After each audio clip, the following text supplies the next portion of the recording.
Königsberg was a seat of royalty in East Prussia. It was a very charming city. We lived in the suburbs and had a very nice home there. I went to school in Königsberg, elementary school, for a few years. But I stayed there until 1936, I believe. 1936, I lived in Königsberg. How do I describe him? I don't remember too much of my father. He died very early in my life. He died in 1928, so I was just 4 years old. I don't remember too much of him. Do you have any early memories of your family home in Königsberg? Oh yes, definitely. Because I spent a lot of time there, but remember my mother more than my father, unfortunately.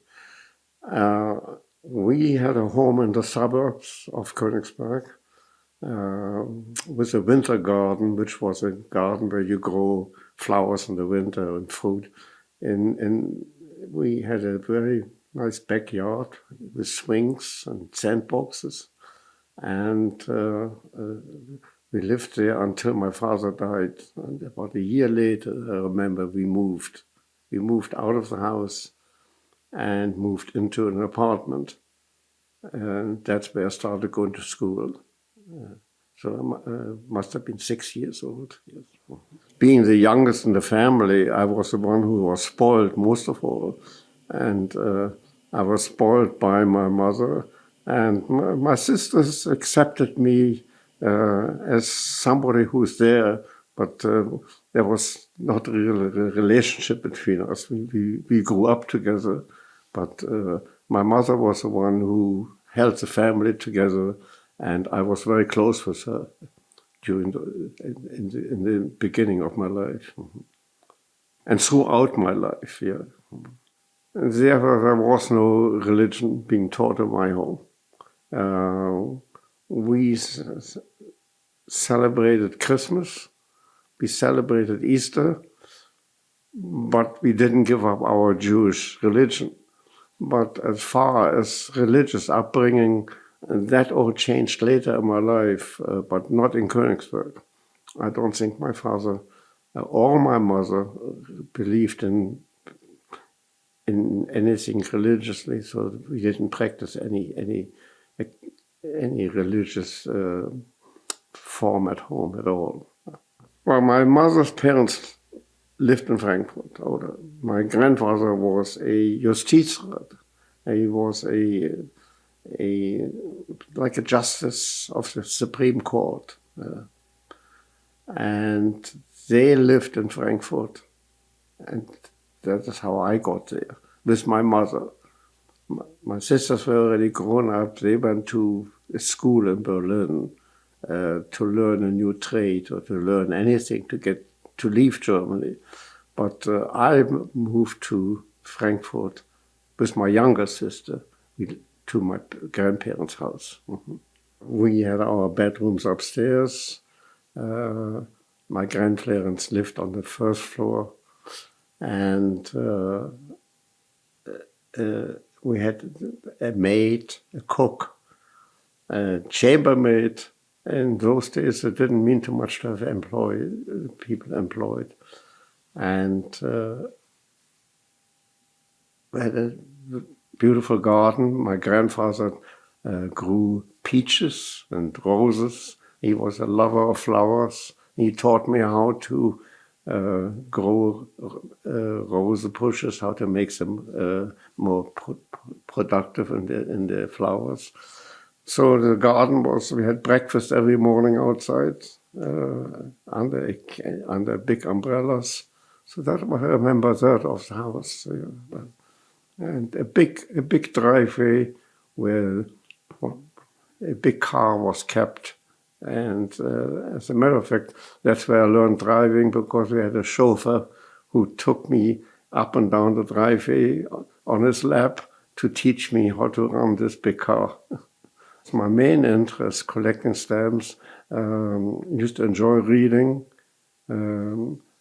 and playing football or soccer, whichever name you want to use. And that's about it, I guess. Listening to radio, to the programs on radio, the mysteries and the detective stories. I used to like to do that. I belonged to a Jewish organization, a youth organization in Frankfurt. Which organization? It was called BDJJ, Bund Deutsch Jüdische Jugend. It was a youth group. We met once a week. We sang songs. We went on outings on bicycles. We went on trips. We went, played soccer. I used to be a soccer player. At least I tried to be a soccer player. And so that kept me extremely busy in Frankfurt, the school and the Jewish German club. I made many friends there, and I enjoyed going there. I remember it was a small room where we met. There was no electric light. There was still the gas light candles, which were pumped open, and the gas they lit up. And I remember many times looking out of our apartment when the man came to light the streets. They didn't have electricity in those days. They had electricity, a limited amount. So he came with a big stick and opened up the door to the light and lit the gas lights. So I remember that. I remember life in Frankfurt extremely well. Mm-hmm. But in Frankfurt, I think my friendship was very limited. There's certain friends I couldn't visit because my grandfather was a believer in class distinction, and he made sure that we went to the right company, to the right people. So it was a couple of friends, but we weren't as close as what we would have liked to be because of my grandfather's being a strong believer in there has to be a racial difference, even whether you're Jewish and that the poor live one way and the rich live another. That was his belief. My grandfather tried to lead his normal life for the longest time. He went to court every morning. Sometimes I went with him for a walk, and he was very proud to show other children what time it was with a gold watch. They asked him what time it is, so he was very proud to show the children a gold watch. So I learned to live with him. I went to synagogue with him on our holidays, but he thought nothing will ever change. And as I said, they entertained neighbors with gifts on Christmas, and they lit up a Christmas tree in their home. Even though he believed in the Jewish religion, he still had a Christmas tree. And not to deviate from this, and my mother played the piano and sang Christmas songs. So I remember that very well. And but he thought until the very end that he would be protected by his position. He proved it in a way that his two sons, my uncles, were taken to Dachau. Dachau was a camp. And he managed to get the release under condition that they leave the country. So he managed that. So he was well respected that he had the influence still of getting his family into safety. And I think that's how I got out, by him knowing people in different parts of Germany and also in England. Do you remember these uncles' names? Oh yes, one is Uncle Ken and Uncle Turi, Turie. They were my mother's brothers. And, And especially one uncle was very close to our family. He was released from Dachau and went to France. But the Germans found out that he belonged to the Communist Party, and they tried to get him out of France and get him back. So he then joined the Foreign Legion in France, and he went to Libya and to Tobruk and served. But we used to hear from him once in a while. So he was, and then when the war was over, he came back from the Middle East. So he was extremely close with my mother. They were very close together throughout their lives.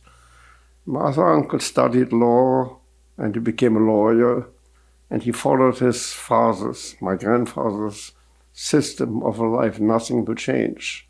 Dinner was served at home by the maid, and he was Mr. Jacobi, and that was all there was to it, you know. He was a stickler for, my God, the silverware had to be counted. And when we came to visit, he did not get along with my mother, and but we saw him quite often. Going to school in Frankfurt, I was not treated too well by other students, and so there were plenty of fist fights. I remember those, and that's when my grandfather decided to send me out of Frankfurt to Berlin to another school. But I went a couple of years in Frankfurt, and it was not very pleasant, that's for sure. And then the school itself actually threw me out, being Jewish, and I couldn't go there. So that's when my life changed again. There was another stage. You know, when Hitler came along and became a chancellor, my grandfather was a firm believer, this can't last long. We are going to survive all that, and nothing is going to happen. And it all changed on Kristallnacht, you know, very rapidly. Because the school threw me out in Frankfurt, my grandfather arranged for me to go to Berlin and live in Berlin. And I went to, which I found out later actually, to the Auerbach orphanage. But it wasn't really an orphanage. It was a school and a synagogue and a school combined, helping parents to get their children educated. So I went to join that school, and I was most unhappy to go there. First of all, I left my mother in Frankfurt, and I wasn't used to living in a community life, so I had to learn that. The school was extremely religious, which was something brand new for me. It was led by a rabbi, and there were services every week, every Friday and every Saturday, and prayers at the meals. So it was a complete new life for me. And the only time I left was after Kristallnacht. My grandfather asked me to come home and come back to Frankfurt, which I did, and saw the destruction of the destruction of our home. Every Jewish business was destroyed, and my grandparents' home was vandalized. It wasn't destroyed, it was vandalized, you know. Chandeliers were smashed, and pictures were ripped open, and it was a great shock to my grandfather. He was a respected lawyer, more than that, and the neighbors who came to Christmas parties came to smash the house, you know. So my grandfather in Frankfurt died right after Kristallnacht. When he saw his home destroyed, he had a stroke and he died that night. I was there when he died, actually. Yeah. the change was so rapid after Kristallnacht that I think everybody went a different way to get out of harm's way, so there was no time to really socialize and say, what are we going to do next? I know that I went to, my mother came to Berlin after Kristallnacht, after I went back, and took me to the station to get to Southampton to go to England. That's how I got out of there. So I was very fortunate that I was able to get to England on the children's transport, and that my grandfather, without my knowing it, had arranged, because he had contacts in England who got me onto this transport, because there was a limited amount of space where children could be out of there. There was very few. My mother came to England and moved to Oxford, to a place, a town called Kidlington. Kidlington is outside Oxford.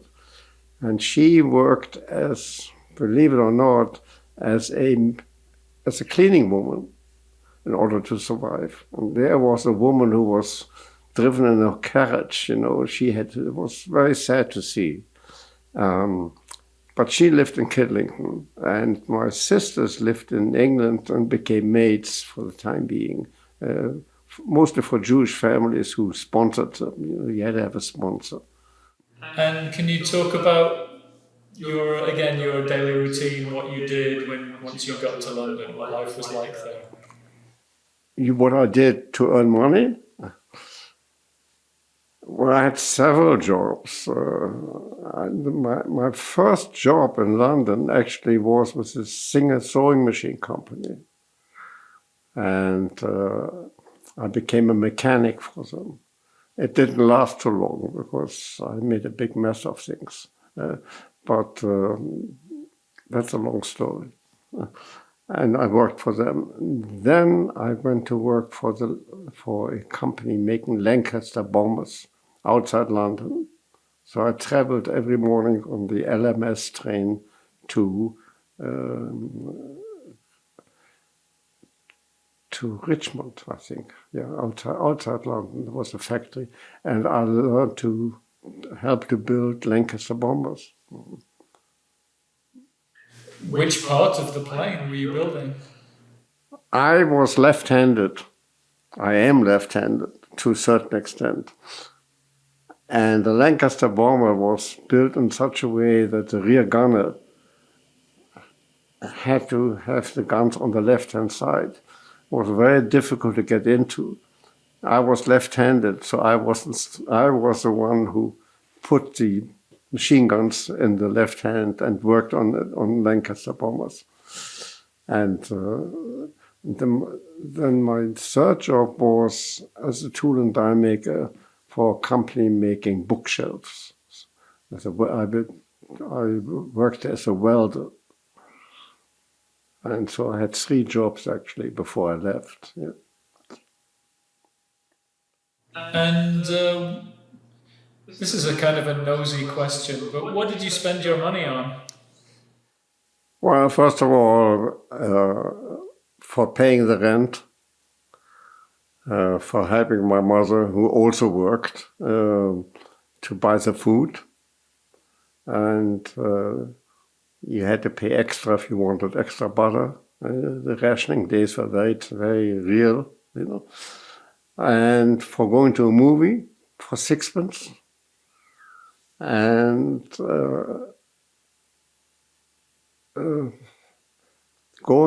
belonging to a club where there was lots of music and dancing, and it was the Austrian Center in London in Hampstead, and that's it. Going out once in a while to Lyons Corner House, and going once in a while to a restaurant, but we enjoyed London. And I did some weekend work My best friend came from Vienna.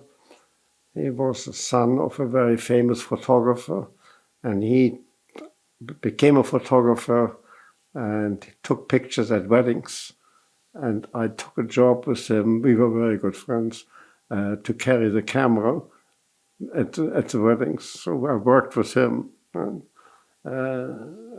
so that's how I spent my money and made money. First of all, the war in England was a day-to-day business, as far as the bombings, as far as the casualties, as far as did you have a job, did the factory get bombed out? My sister had a job making uniforms, and every job she came to, the next morning was bombed out, so she was always out of a job. But that never occurred to me, at least to me, that this could be a reverse outcome. It didn't. At full confidence in the British way of doing things and the way the war was being handled.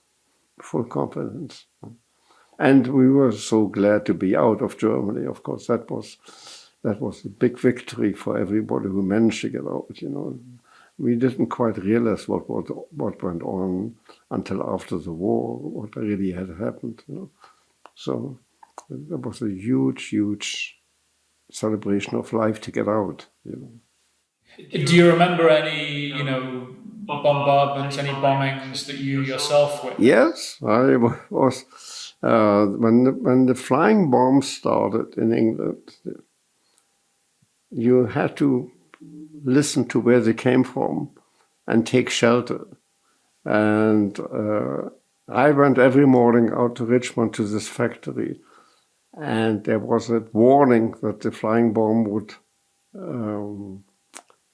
be coming over. That is nearby. So I took shelter in a doorway of a Woolworths store. And believe it or not, the building got hit, and I ended up on the counter. Got hit by the bomb, and I had no injuries, but I was hit. I flew onto the counter somehow. I don't know how, I don't remember. And that was my experience in the bombing of the flying bomb. We were never bombed out, but as I said, I worked as an air raid warden and spent many nights at the air raid shelter where the wardens lived during the night to warn people. And I spent many nights in the subways. We entertained on Sunday American soldiers in London for lunch, for dinner. My mother cooked, mostly one or two. And one was, I think, a boyfriend of my sister. Or she had made him as a boyfriend. And so they came a number of times. And one afternoon, this one captain asked me, "You speak German and you worked for Lancaster bombers?" Your sister tells me. I said, yes. He said, we are looking for interpreters and interrogators who can work for us in Germany and find out what really happened and where the power was. We need interpreters. Would you be interested? I said, oh, definitely. I had a job, but not such a big job. So I was sent to the American embassy and met some officers who interrogated me, my background, what I done, what I do. And they said, well, we could hire you from the American Army and send you over there, and you'll work for some unit. We don't know where yet. And I said, I'd be glad to do that. So that's how I got into the American 8th Air Force. I was sent to France. I think the town was called Poissy. I'm almost certain it's the name. To undergo quick training, and was given an officer status to work for them. So I spent 1.5 days there learning what I was going to do. That I was going to become an interpreter, an interrogator, and also learned how to handle a pistol. I wasn't given one, but I was told how to use it if need be. And that's how I got to Austria, to a place called Zell am See, which is outside. And I was stationed there and was from there sent to, as an interrogator, to Mauthausen. So I came to Mauthausen, I think, a day or 2 days after I was liberated.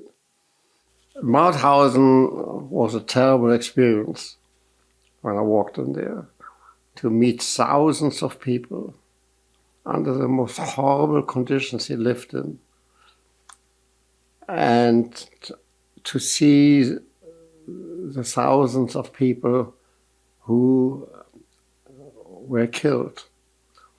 And it was a terrible experience. And while I was in Mauthausen, I talked to some of the prisoners who were now free, who still couldn't understand their freedom. I spoke to a young lady who had told me a horrible story, how she survived it. She was put into the gas chambers. For some reason, they couldn't close the door, and she fell out. And she did the same thing the next day. This is an unbelievable story. And she was twice saved by being overcrowded in the gas chamber, and she fell out.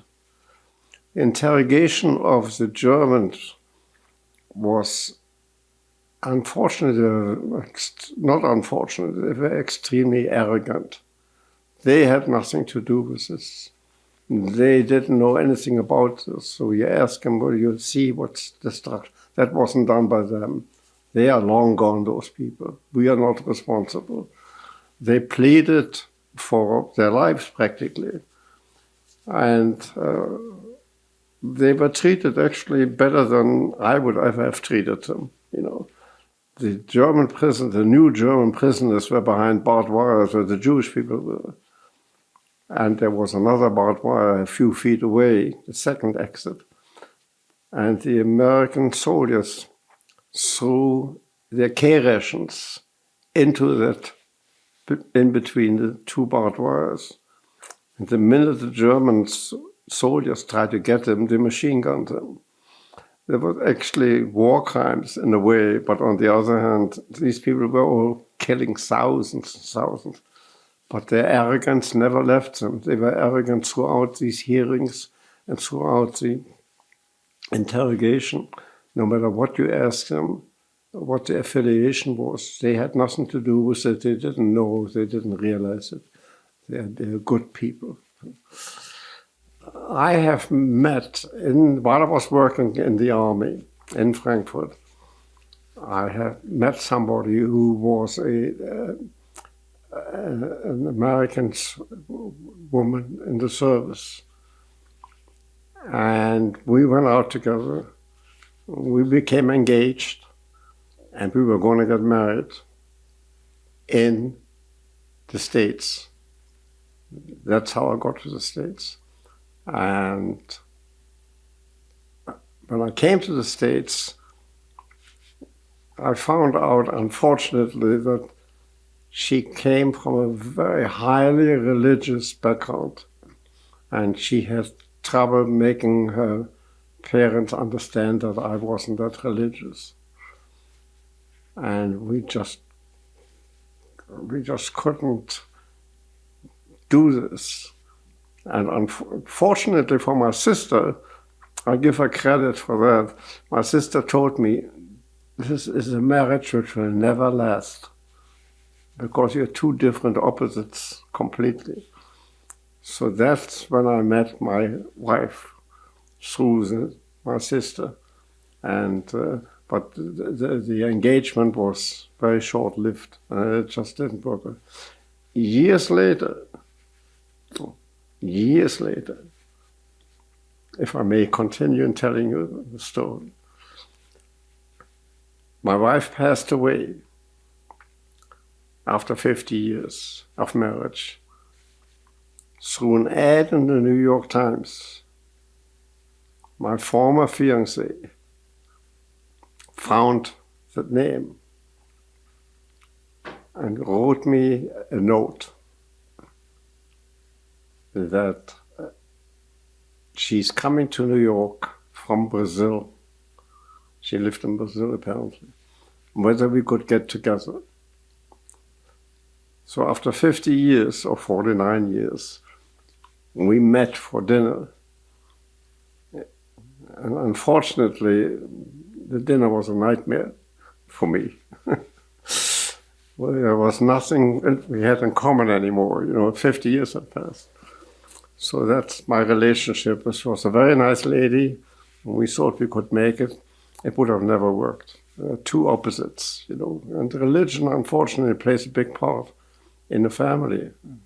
And as it happened, my wife also came from a very religious background, but she was very tolerant, and she understood my way of living, so we worked it out extremely well. When did you marry? When? December 23rd, 1949. And where did you marry? Nowhere really. We went to the city hall and got a license. We went to a rabbi's study in Washington Heights and got a marriage license, got a marriage certificate. Met one of our close friends for dinner. And that was it. There was no big dance, no dance. We had no family here. My sister was not here yet. She lived, no, she wasn't here yet, my sister. She came later from England. So that's how we got married. When had your wife come to the United States? My wife came in 1948 to the States from England. And what was her experience before and during World War II? She lived in London. And from London, she went to this postal service, or whatever name we can give it. But she lived in London with her family. She escaped Germany, which was going to Holland, to Amsterdam, and from Amsterdam to New York. As far as we were concerned, fantastic achievement. Here we were, and were able to buy a house and raise a family. So that was, to me, a personal achievement. Like so many other people achieved that too, but it's quite something to be able to come out of that environment of Germany for many, many people and to rebuild your life. It takes a lot of work to do that. It isn't handed to you on a golden platter. You have to work for it. And I think we both did. After having come from a pretty well settled family in Königsberg, being spoiled, and coming down to a refugee with, I think, with my $10 in my pocket, taught me that anything can be achieved. And it's always been my aim to do the best I can for my family. And I enjoyed every minute of it. It was hard work at times, but also fun. We had lots of fun and lots of good things happening in both families. So it teaches you a good lesson that wherever you have been, if you change your life, you've done a good job. in coming out. Not many people, or let's say lots of people, came out of that environment and collapsed completely and now rebuild. When you look at Israel, they've done that. It's an amazing country. I've been there. It's a wonderful country. I raised my children, I don't know if the effect it had, but I raised my children in a very liberal way. Respect everybody's way of living and learn to accept people for what they are. You've got to respect other people and be generous. And I think they live I think their philosophy is my philosophy, both of my kids. And it's nice to see that they are first of all, so liberal in their thinking, and they've built a wonderful life for themselves. I'm not religious. Through my wife, I became an observant Jew. We enjoyed the holidays together. She believed in a very religious way of life, but she didn't impose it on me or on our children. It was all by free will.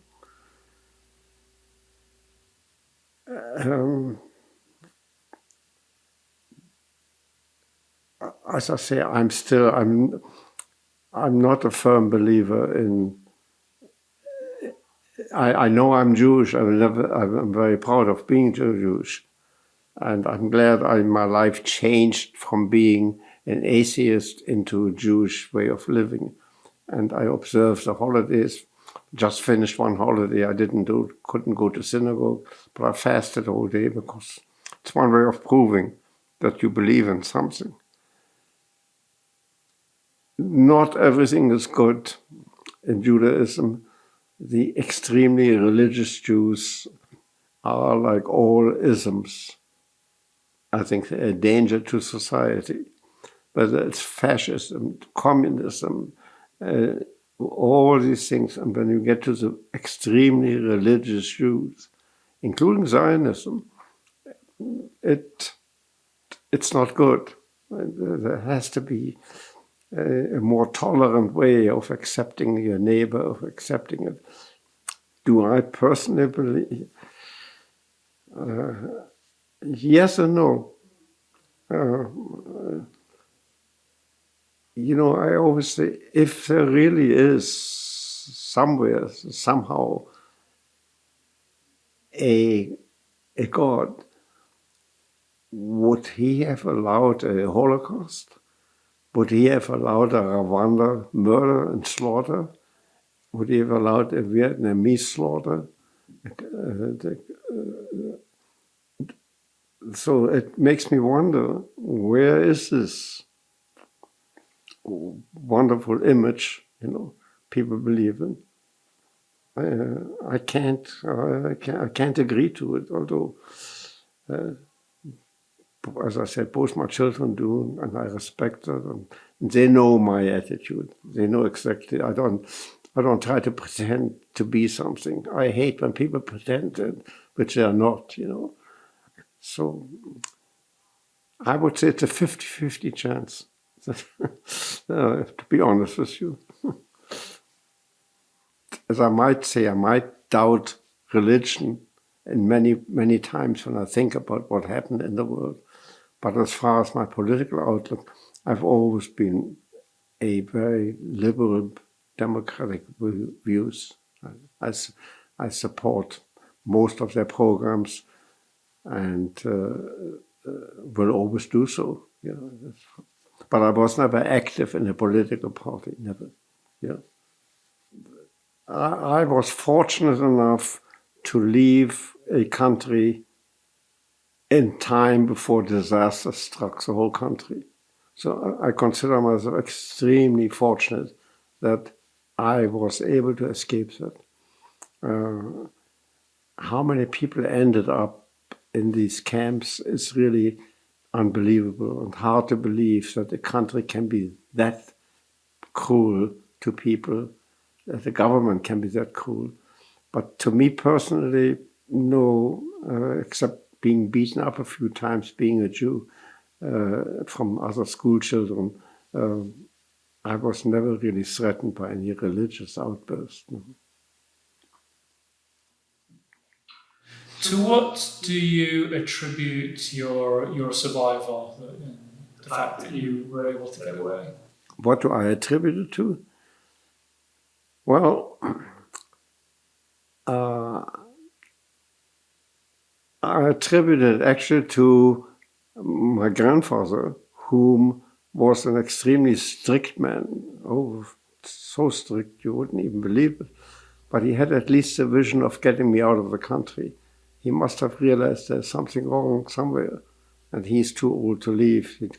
So I think that is my biggest stroke of luck in life, that he had this idea of getting me out in time.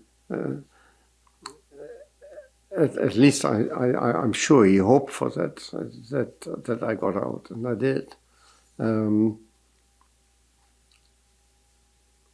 I think that gave me the basis for what I did in my life. So I was lucky to escape something which killed millions, and I built on that, because I didn't do it myself. I had help from somewhere, and that's the help I got just when I needed it as a child. I am extremely thankful that I was allowed to tell you my story, because it will somewhere, someday, some people might look at it and it might teach them to live a life of hope,